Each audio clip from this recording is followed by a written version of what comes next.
I'm in the big leagues, told her don't miss me. Ballin' like Houston, ayy, feeling like Whitney. I need a bag, bruh, send it through quickly.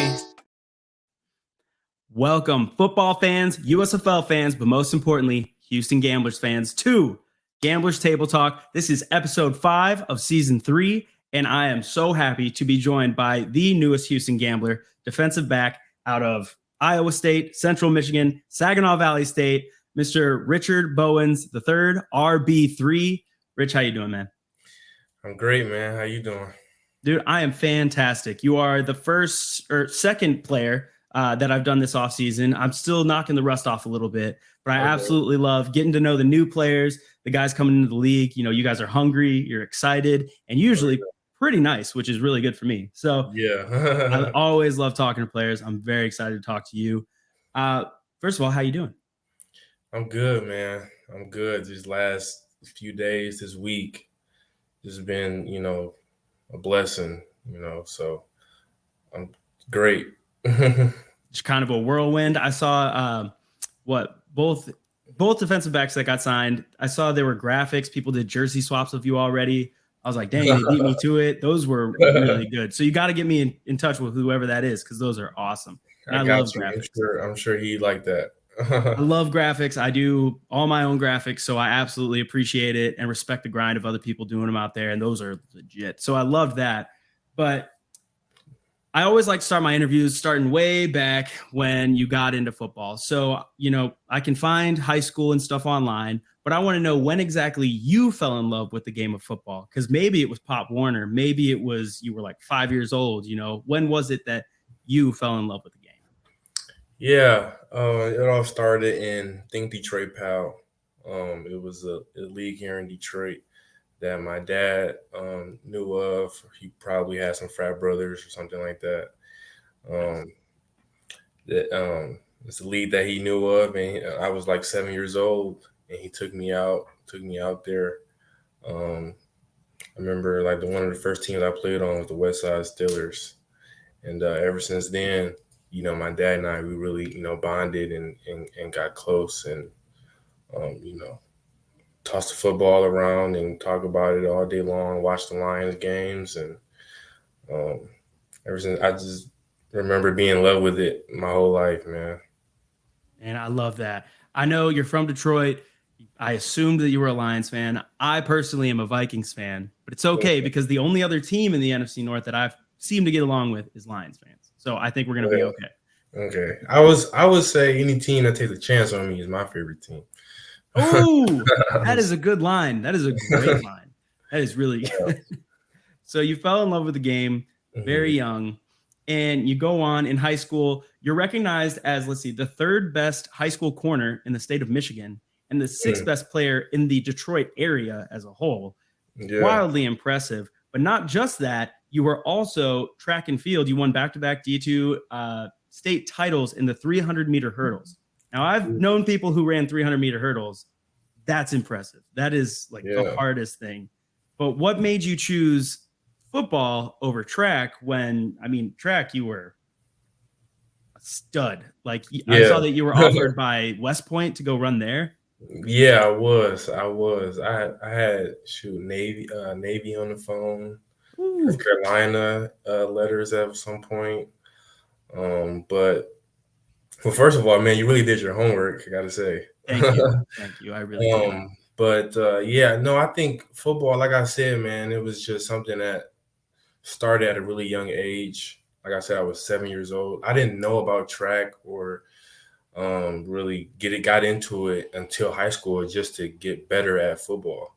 And me just being having the God-given abilities that I had, I kind of just went out there and nobody was doing it, so I'm like, what can I dominate at that nobody was doing? And because everybody was saying it was too long and they didn't want to jump over the hurdles, and I just gave it a chance, and and I excelled at it. And I think what it was is I didn't expect to be as good at it as I was.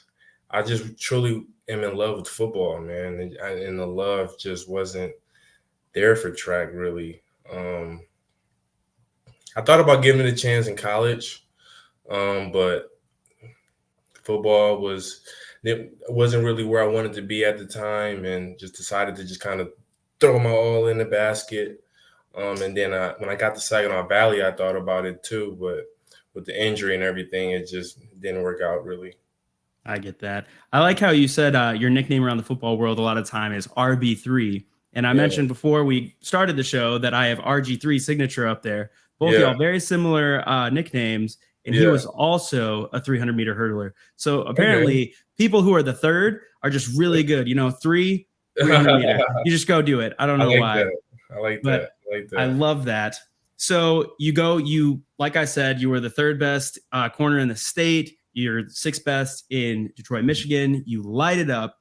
You get just tons of offers, especially some in Michigan, but you Yeah, decide to go to Iowa State.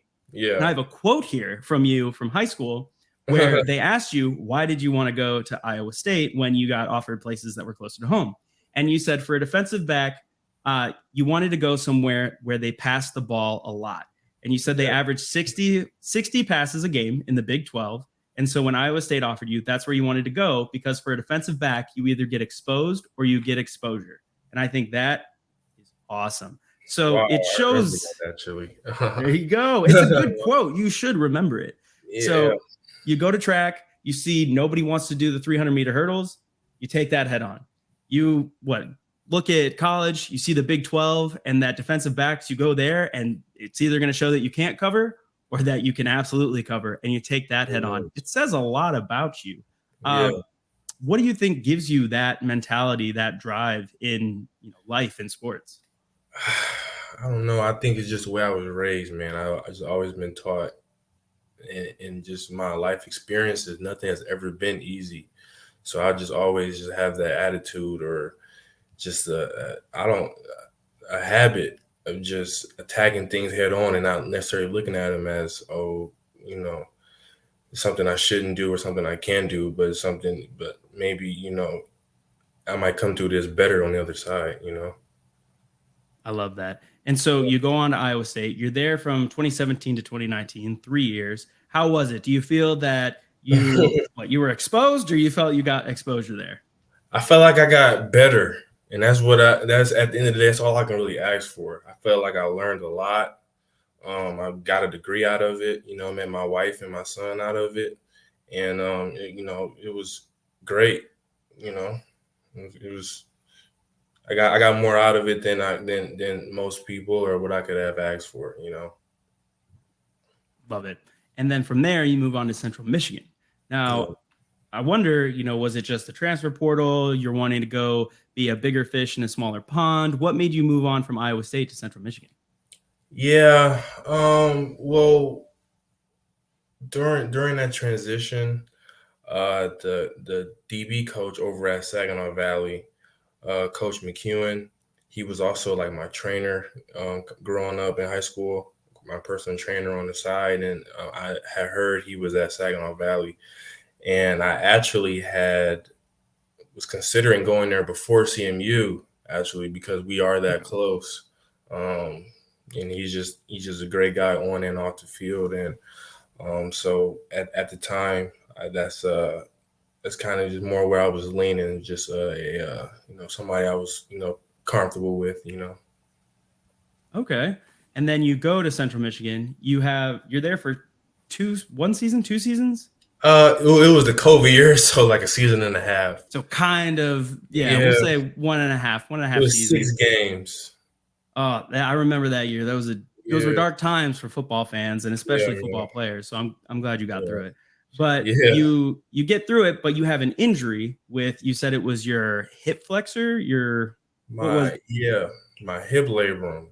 hip labrum. Yep. After the 2021 season, Mm-hmm. I was training in 2022. It was February. I remember I want to say it was Valentine's Day, and I was with my trainers, and I was doing like one-on-ones, and the guy ran like a corner route, and I was on the outside of it in great position, great leverage all on top of it, and the ball's thrown, and he steps on my cleat, and I go to turn, And I just felt like a crack sensation, and it was crazy. Oh, Man. But yeah, like February 2022, I think it was. and that required surgery, right? Yep. Went and kind of just told myself like, man, I really don't want to miss my senior year. Man, I just want to be able to say I finished the good race, and exercise all my eligibility. And I don't know. I wish I would have had like a mentor or somebody in my ear to tell me to maybe get this checked out. But I just kind of told myself, hey, like, I'm going to push through it. Didn't get the MRI and played that whole 2022 season and didn't miss a game, actually. And got the surgery done December 8th, right after the season. And that was the season at Saginaw Valley State, right? Yep. So you went and played 2022. there This past injured? season. You Yeah, played I there went injured the there. entire time? I was hurt there. I went there hurt, yeah. Oh gosh. As a guy who's played through a groin injury for an entire season in high school, I cannot imagine how that would have been. I Yeah. mean, I was taking ibuprofen like it was candy. I can't imagine how you did Dude, that. dude, man, that's not even the half of it, man. It took me like I'm in a training room for like up to 2 hours before practice just to be able to go out there and go through the walkthrough, man. It was painful for sure. That is terrible, but you get Yeah, through it. You get you go get the MRI, you get the surgery, yeah. and then how are you feeling now? How's the hip? Man, it's a blessing, man. It's a blessing. I thank God for one, and just thank him for blessing the hands that did the surgery. Jeffrey Osborne is a great doctor, and he was very confident, going in, and he did his thing for sure. Both of them. So it's feeling great, man. I'm excited, man. Being able to, I haven't felt this great in a really long time. It's been since February of 2022. 20. Wow. And Yeah. I saw you've posted on social medias, you're showing workouts, specifically moving those hips. They look Yeah. perfect. As Shakira said, your hips don't lie. So Yeah. I'm very happy to see that, especially because now you have signed to the team that I have this humongous flag behind me, the Houston Gamblers. And so I kind of want to hear the story behind how that came to be. Yeah. Was it your agent? Was it people you talked to, people you played with? How did you get in contact with the USFL? I do have or had some agents, but it never really like panned out. They never really could because of I really think because of the injury and everything and missing pro day and stuff. They can never really get me in the door. So it wasn't really the agents. It was more so me just trying to market myself and send my footage out to anybody that will watch it and just tell them like, hey man, I can really play ball, and the general manager got a hold of it and went and did a workout for those guys, and I believe it was in April, right before the draft, maybe. Did a workout for them, and like what they saw, like how I was coming along, and how good I was feeling, and how good I am feeling, and and then like you said, I think you talked about earlier. Now Lionel's the general manager, and things started just happening fast after that. Well, it's good to see because there was a lot of question marks coming into the Gamblers and their front office and everything, that the general manager was turning over. There's some coaches turning over, and there's a lot of question marks on the roster because in October, a lot of contracts, all the contracts from season one, now after season two, they are expiring and players are free to move to other teams, move to other leagues, all these other things. So there were a lot of question marks. So to see two players get signed was very exciting for me. Loved seeing it. I was at the gym. I had just gotten to the gym when I saw the signings happen. I'm looking you up. I'm texting Lionel. I'm like, what is, tell me about these guys. And so I wanted to tell you what he said. He said, Richard plays 4 positions: outside corner, inside corner, high safety, low safety, wherever you want him to play. The only reason we got him is he had a procedure done that wouldn't let him work out last spring for NFL scouts. He's a playmaker, extremely versatile, and if he had stayed healthy, he would have been a draft pick, in my opinion. And that is coming from the guy who his last job was being the head college scout for the Dallas Cowboys. So high praise that you were getting from him. Yeah. And man, I was so excited when I saw that. I love that. Players like you with the case where you are right on the cusp. You were right there. Injury stops you. That's what these leagues are for. That's what these leagues are all about. You know, helping you get your opportunity, and then you don't have to fly up and live in Canada for, you know, however many months. So I'm glad that you get to stay here and play for the USFL. So when you look at the USFL, what do you see it as, and how does this opportunity, you know, how does it feel to you? The first word that comes to mind is you hit it right on the nail, man. Opportunity. Like, that's all. And me and Lionel, ever since we met, you know, I've only really asked him for one thing. You know, I told him, like, I need help, you know, and I was reaching out to guys, and, you know, I only asked for one thing, and that was opportunity. You know, that's all I ever needed, was to show, you know, how I'm feeling and what I can really do, and how much I know, and like you said, where I can play, and just the value that I know I bring to a defense. So I'm just excited because it's the perfect opportunity that I've been asking for. No, it's not what I was thinking or planning or the route I necessarily had in mind, but, you know, God's plan is way better than, and his timing is way better than what I could ever imagine. So I can't wait, and I'm excited, and I'm, you know, grateful for this league and this opportunity. That's how I feel about it. Well, I'm also grateful for this league and the opportunity that you're getting, because it also then gives me the opportunity to interview you, get to know you, and help everybody else get to know you. So I'm having a blast with it, and I'm so glad that you're here, Rich. Yeah. Now that we've talked a lot about football, yeah, we have this recurring segment on my show that I call the Rapid Incoming Breakdown, where I ask you 4 questions, not necessarily football related, and you just answer with the first thing off the top of your head. How does that sound? Oh, Lord. All right. They're not bad. I promise. They're not hard. All right. Question number 1. If there was a Richard Bowens III movie, a movie all about your life, what actor would play you in it? Oh, that's easy. Denzel. Denzel Washington. He's a great actor. I know he won't mess it up. I mean, he's a little too old, but hey. Oh, they got like CGI and stuff nowadays. They can do it. It's whatever. Yeah. Oh, it's great. Question number 2. What is your go-to song to work out to right now? Right now. Right now. Something is right now is System, probably by Rilo.